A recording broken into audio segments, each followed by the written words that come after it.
With you this morning. Let's turn to Luke chapter 17. Luke chapter 17. I want to continue on the subject matter of thankfulness, even if we step away from our series of learning to be thankful. I should have mentioned earlier that I was thankful for the ladies who took time to decorate. I understand we still have some more decorations to do, but appreciate them taking the time out of their busy weeks and holiday week, especially yesterday, to get decorated, and appreciate you guys so much. But I want to continue on with the subject matter of Thanksgiving this morning, and really just kind of tag on to much of what has been said and maybe take it just one step further, not just through our Learning to Be Thankful series that we did for a couple of weeks, but also if you notice the blog post on Facebook that I wrote about reclaiming contentment, we talked about how important it is to have a spirit, a heart of joy and thankfulness in our lives, and how it deeply affects our walk with Christ, and specifically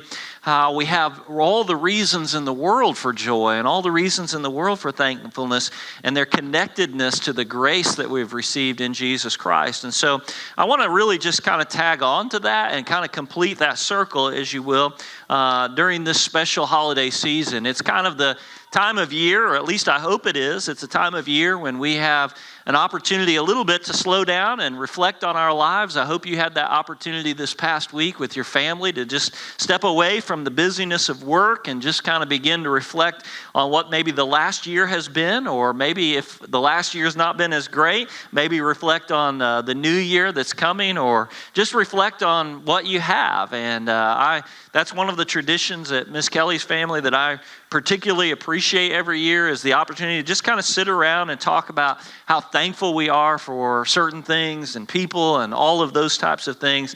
And I hope you've had that opportunity to do that in your own life and in your own family, to just do that, to just slow down for a few moments, because I think that is a part of God's will for our lives. It's a part of God's way of manifesting His grace in our lives. It's a way in which we see the glory of God in Christ when we stop and we reflect and we express our gratitude, our thankfulness, most specifically for the grace that we've received in Jesus Christ. As I said earlier, no matter whether this year's been good or bad, whether you are currently going through great situations in life or difficult circumstances, we all have much to be thankful for, don't we? We can be thankful for the grace that we've received in Christ. And if we had nothing else in the world to be thankful for, as cliche as it sounds, we should still be a people who are the most joyful people that our world encounters, because we have received it. So in order to complete that circle this morning, in order to reinforce that, what I want to do is I want to draw our attention back to a few men who received grace in Jesus in the book of Luke, in Luke chapter 17, a story that I'm certain you've experienced before, but a story where the same men experienced the same grace, experienced the same Jesus, and yet out of these 10 men, they reacted in different ways. And I want to turn our attention to it this morning and see what we might learn from it. Again, the gospel writer records in Luke chapter 17, beginning in verse number 11, on the way to Jerusalem, he was passing along, speaking of Jesus, between Samaria and Galilee. And as he entered a village, he was met by 10 lepers who stood at a distance. And they lifted up their voices, saying, "Jesus, Master, have mercy on us." When he saw them, he said to them, "Go and show yourselves to the priest." And as they went, they were cleansed. And then one of them, when he saw that he was healed, turned back, praising God with a loud voice, and he fell on his feet, at Jesus' feet, giving him thanks. Now he was a Samaritan, and when Jesus answered, "When were not 10 cleansed, where are the 9, or the other 9? Was only one found to return and give praise to God, except for this foreigner?" And he said to him then, "Rise and go your way, your faith has made you well."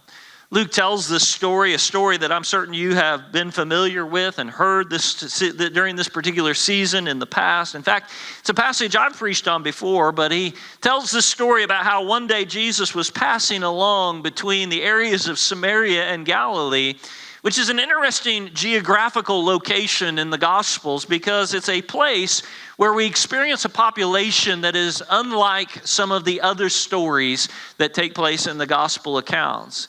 You see, what we know as we walk into this passage, as we see where Jesus is passing, is actually not something that our minds not be drawn to immediately, but is important. And Luke tries to draw the reader's attention to it by placing Jesus here in this area between Galilee and Samaria. What he's telling us is that Jesus is walking through one of the mixed population areas, a place where you're going to see folks from every different walk of life, and very specifically, you are going to see religious Jews and Samaritans there in the same location, which is an interesting point to begin this story with. See, the reason it's important is because if you've been in church very long, you might have heard that Jews and Samaritans were not people who got along particularly well. Samaritans were viewed as half-breeds. They were not the pure Jew. They were not the true Jew. And so they didn't really like each other very much. There was a form of nationalism or maybe even racism that existed between the two groups of people. And yet, this is one of the few areas in the New Testament where we might find a mixed population together in all of one place, spending time together. And this is where Luke tells us this story is about to unfold. When he enters into the village of this mixed population of people who didn't particularly like each other, what he encounters is how there's one thing in that population that kind of binds at least a few of them together, and that is the disease of leprosy. Because as he goes through this village, he encounters 10 men who are marked as lepers. Luke highlights their condition by stating that they stood at a distance and that they lifted up their voices. That's a poetic way of saying that they were shouting at Christ. Why might they be doing that? Well, it's not complicated. In their world, leprosy was something that we have a hard time understanding today. It's something that, quite frankly, you and I don't encounter very often this day unless you travel to a third world country. In fact, I'll not forget back in 2016 when I was able to go to India for the last time, and that November and December when we were there, for the first time I encountered a leper colony, and we had the opportunity to spend a few days there. Leprosy is not today viewed like it was then. In our world today, leprosy, because of modern advancement and technology, we know that you can treat leprosy with something as small as aspirin. But in their world, leprosy was the unknown. It was the curse. It was the black curse, as it were, upon a civilization. It was a way of showing that God had rejected someone. And so in that way, Luke is setting the scene. You have this mixed population of people who probably don't really like each other, but there is inside that mixed population a small group, a contingency of people who are united by one front, and that is that they are all lepers. They are rejected by God.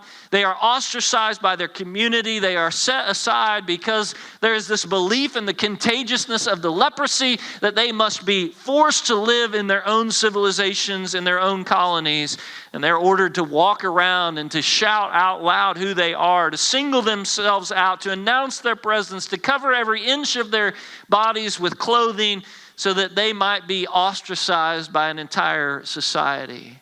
It's a bit of a rabbit to chase this morning, but apparently these 10 lepers were not all Jews, nor were they all Samaritans. They were a good slice of the population. They were a good slice of the city that Jesus was walking in, because when Jesus heals one of them, Luke makes special mention that Jesus made special mention that one of them was a foreigner, that he was a Samaritan, meaning that Jesus was drawing a contrast between a Samaritan leper who reacted in one way and the opposite of that, the contrast of that is that apparently some of the others must have been Jewish lepers whose reaction was quite different, that he wants to draw a contrast with.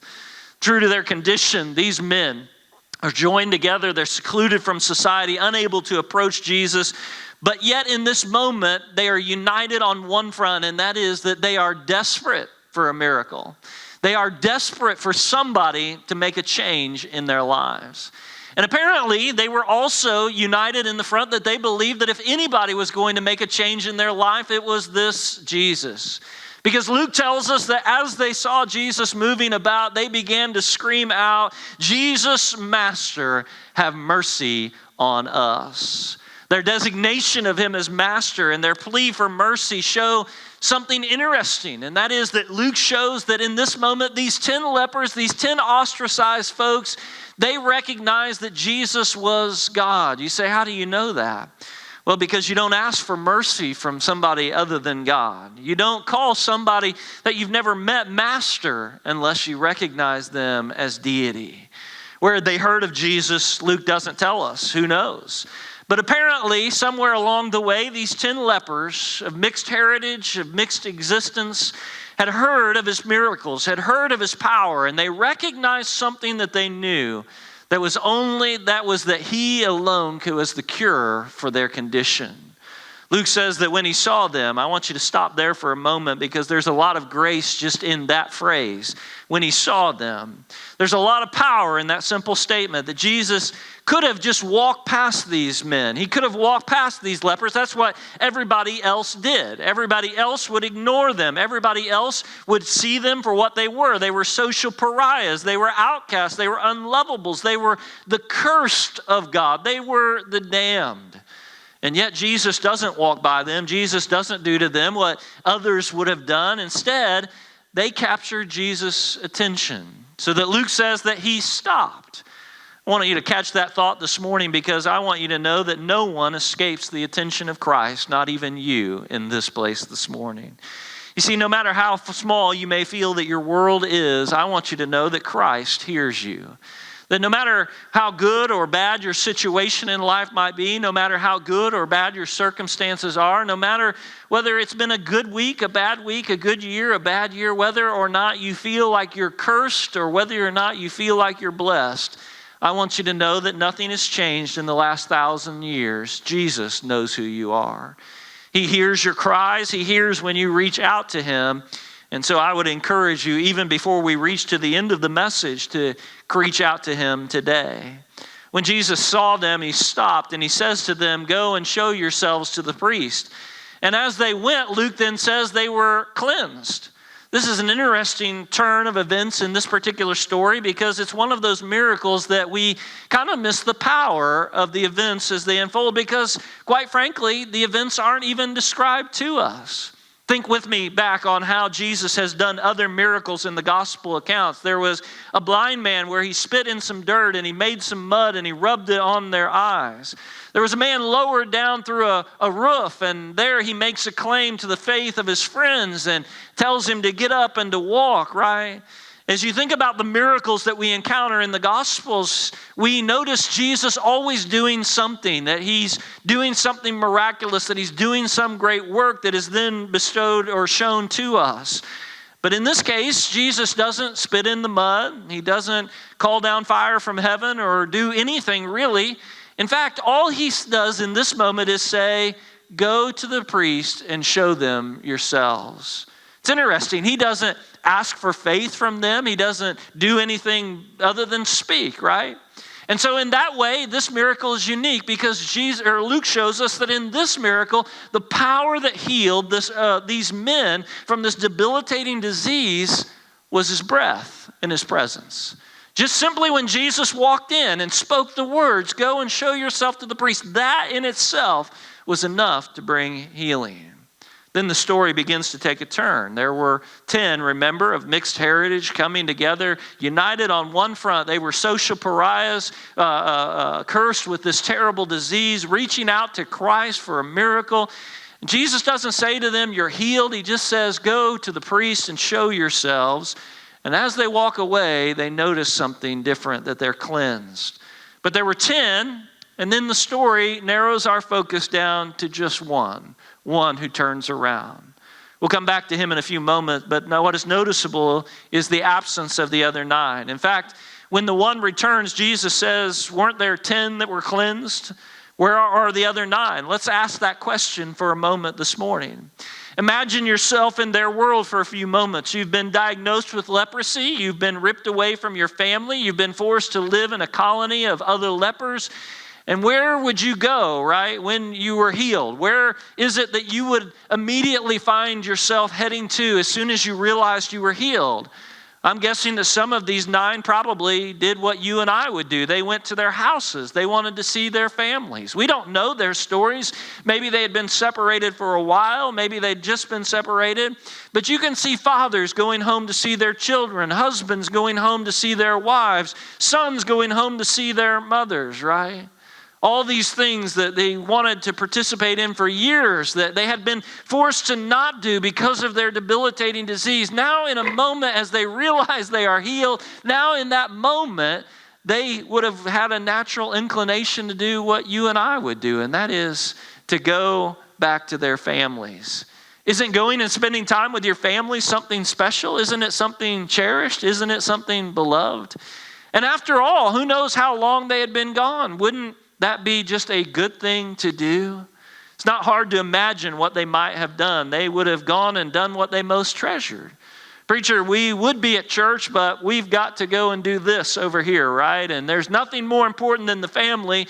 We would be at CR, Brother Rob, but we've got to go and do this, right? And we would go and do this, but we've got to do one more thing before we come back, right?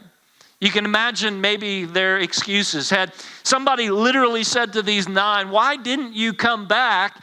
They might have been tempted to say, we would have, give us time. We would have come back. We would have come back and given thanksgiving. We would have come back and given praise to Christ who healed us. But we first just wanted to go home and tell our wives what had happened. We've been separated so long. But one of the 10 did something different than the other 9. Luke says that he turned back. Implying in this moment, what's interesting is that he never even made it to the priest. You see, as he's walking along, Jesus said, hey, go back to the priest and show yourselves. He looks down and he noticed those white spots from the leprosy are gone, and he realizes that he's healed, and his reaction to that is not to continue to go to the priest and to let them view him or to run to his home, but rather his reaction is to go back to the one who had healed him in the first place. And when he comes back, Luke tells us that he's doing some specific things. He's praising God with a loud voice. Must have been a Pentecostal because he wasn't a Southern Baptist, right?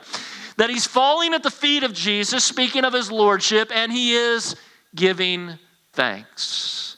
Here's the part of the story that oftentimes gets missed. Luke goes to great lengths to single out his nationality in this moment. Remember, I said at the beginning of this message that the Samaritans and the Jews, that they did not get along particularly well.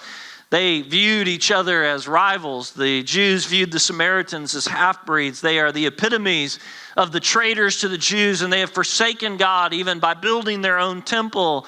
But Luke says of the 10, of this mixed group, it was the Samaritan who comes back. And then he highlights that Jesus noted that he was a foreigner.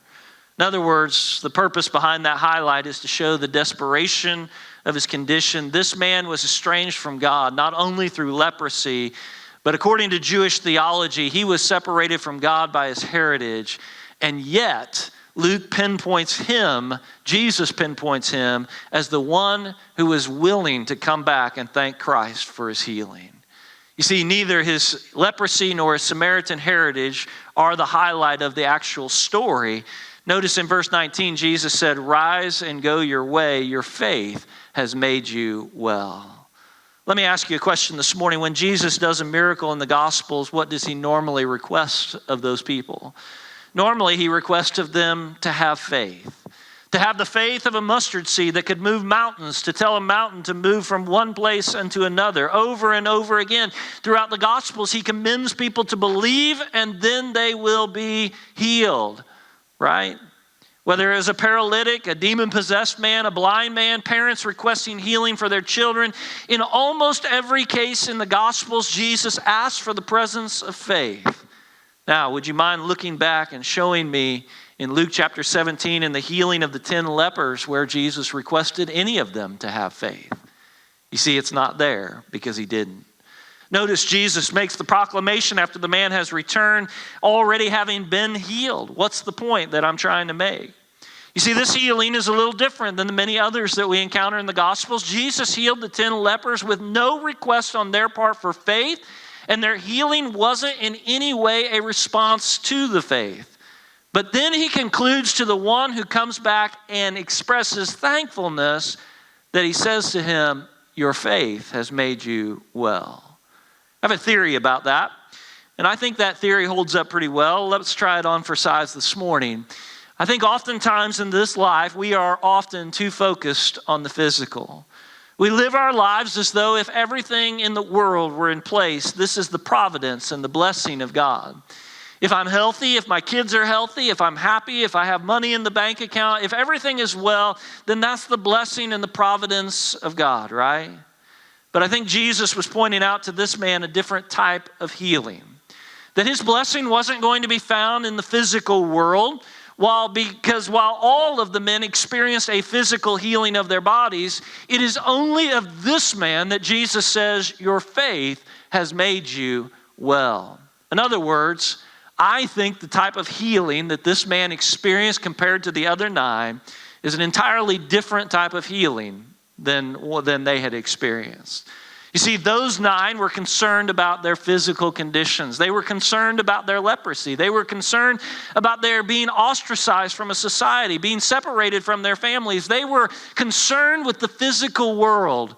But when the one Samaritan returns back and Jesus commends him that his faith has made him well, I think he's pointing out in this moment that this one had experienced not just a physical healing, but a soul cleansing as well. Here's my conclusion on those things this morning. I would ask you in the form of some questions whether or not you are just found descriptive of the 9 who did not return or the one who did.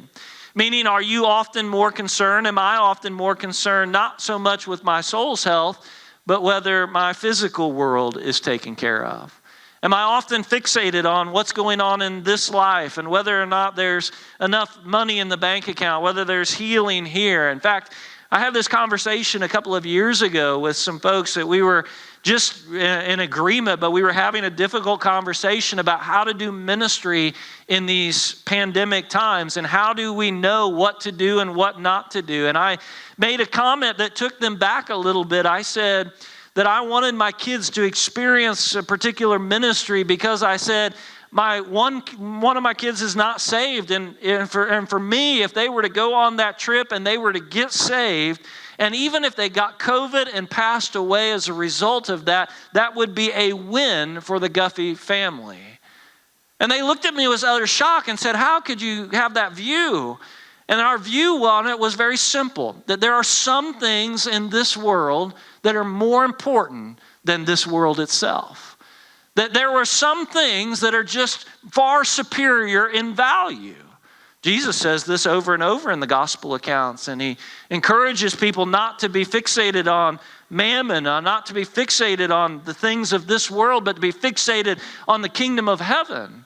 Now, I'm not making an argument for recklessness or anything like that this morning, but my point is that oftentimes, and it's only natural for all of us to get fixated with what's in this world and lose sight of what's more important, the world to come, eternity. In this moment, I think that's what separates the one from the others. I think the others were solely at the end of their rope only because of their physical condition. And once that physical condition was solved, then they didn't even think about going back and thanking Christ because, well, they had everything that they wanted. If Christ gave you everything you wanted in this world, but you didn't experience the soul cleansing, would that be enough for you? Would it be enough for me? But you see, this one who got healed, and I think that when he comes back and Jesus mentions that his faith has made him well, a statement he doesn't make to the other 9, I think in that moment, what Jesus is identifying is there's something distinct, different about this one. This one could have ran home and seen his children, his wife, or whoever he'd been ostracized for, just like the others, and yet he didn't. And I think Jesus is identifying something in him.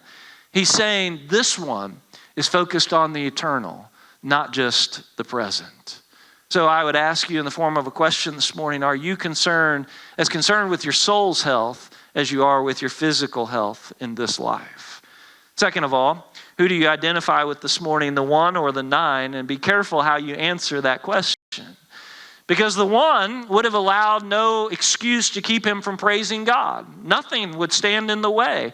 For his marvelous work and his life, there was nothing that could prevent him from immediately returning. The other 9 had their reasons. They had families, they had opportunities. In a word, they had life, right? They'd missed out on a lot of good things, a lot of things along the way. And when given the opportunity to be healed and returned to them, that's exactly what they did. Do you grow weary of hearing the same thing, that Jesus saves, Jesus saves? I have a theory on that as well. It's one that's rooted in Scripture. Remember the woman with the alabaster box in Luke chapter 7. Jesus said of her that those who are forgiven much love much. If you've been forgiven a lot this morning, you probably can't think of anything greater than Christ to be thankful for on this Thanksgiving. So in this moment, am I more like the 1 or am I more like the 9? Meaning, have I allowed life to just get in the way? Have I allowed life to keep me from praising and worshiping God? And if so, what does that say about what I've received from him? There's a story about 2 gentlemen friends, and they met on the streets one day, and one said to the other, "Why do you look so grim, my friend? Are you ill?" "No," said the one to the other. "Has life got you down then?" he asked. "Are you going through a trial?" questioned the one. "No, 3 weeks ago, a cousin I had never known died, and he left me $45,000. His friend turned to him and he said, "Boy, that's a lot of money." "You don't understand. 2 weeks ago," he responded back, 2 weeks ago, a great aunt died, and I didn't know her either, but she left me $80,000. I need some relatives to pass away. How about you, right? "Wow, what a stroke of good fortune," his friend responded. "Well, let me finish," he said. "Last week, my grandfather died, and he left me $250,000. "Holy cow," said the friend. "You've really been fortunate. I mean, it's sad to lose your family, but you've gained a lot of an inheritance here. Why are you so gloom?" His friend responded, "Well, this week, I got nothing." Sometimes that's how our thankfulness works, beloved. We forget that what we've received when we're just removed from it for just even a little while.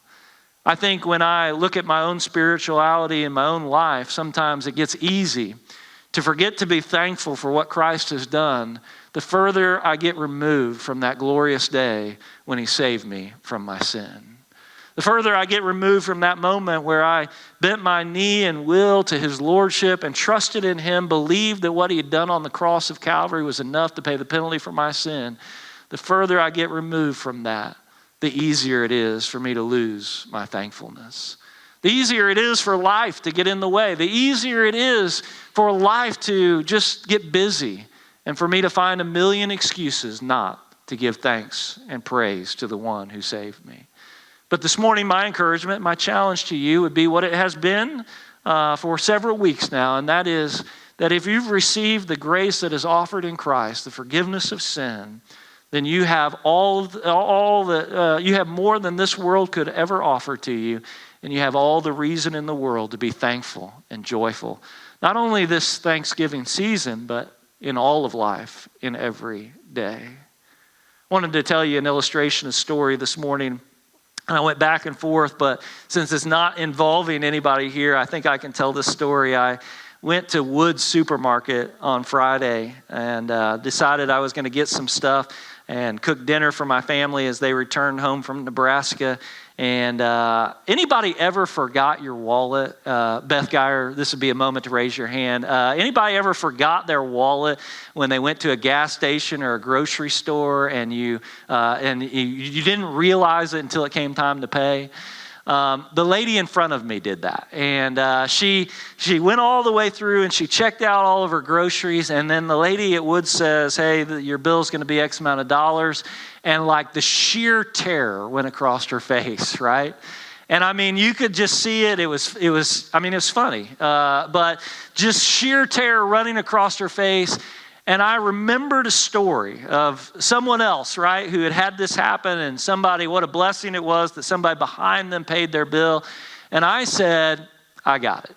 I'll take care of it. I'll be glad to do it."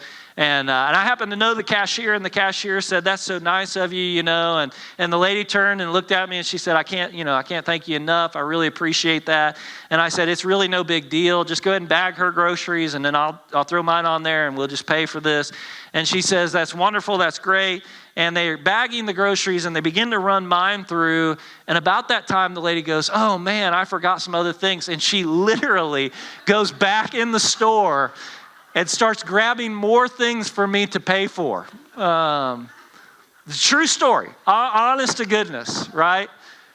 And she comes back, and she's like, "I hope you don't mind," and she's literally scanning them as the cashier's looking at me like, "Is this really happening, And I was like, "No, it's fine, we've all been there, I mean, you'll have to explain it to my wife when she sees the credit card bill, but other than that, it's fine," right? But it just kind of stuck out to me. Then she bags everything and she walks out the door and never turned around and even said, "Thank you." And I'd like it to be an indictment on her, but the reality is it's an indictment on me. First and foremost, because I expected her to say thank you. And second of all, because I am that lady half the time. I look at all that God has done in my life and all that He's provided, and I get caught up in the moments of life itself. And I realize, hey, I forgot to do this, or I forgot to do that, and I forgot to add these things, right? And somehow, in the midst of all that hustle and bustle, as I get further removed from that glorious day when He saved me from my sin, I forget to turn and thank the one for the greatest gift of all. I hope that we can take a story like this and find ourselves in the one, but if we find ourselves in the 9 this morning, my challenge to you would be to stop what you're doing now. That one Samaritan was walking away, and he noticed in that moment that he'd been healed. He didn't wait until he'd gone to the priest. He didn't wait until he'd gone home. He immediately turned around and he came back and he gave praise to God for what he had done. Would you do that same thing with me this morning? Would you stop in these moments of reflection, and would you immediately, just in this moment, give thanks to God for all that He's done?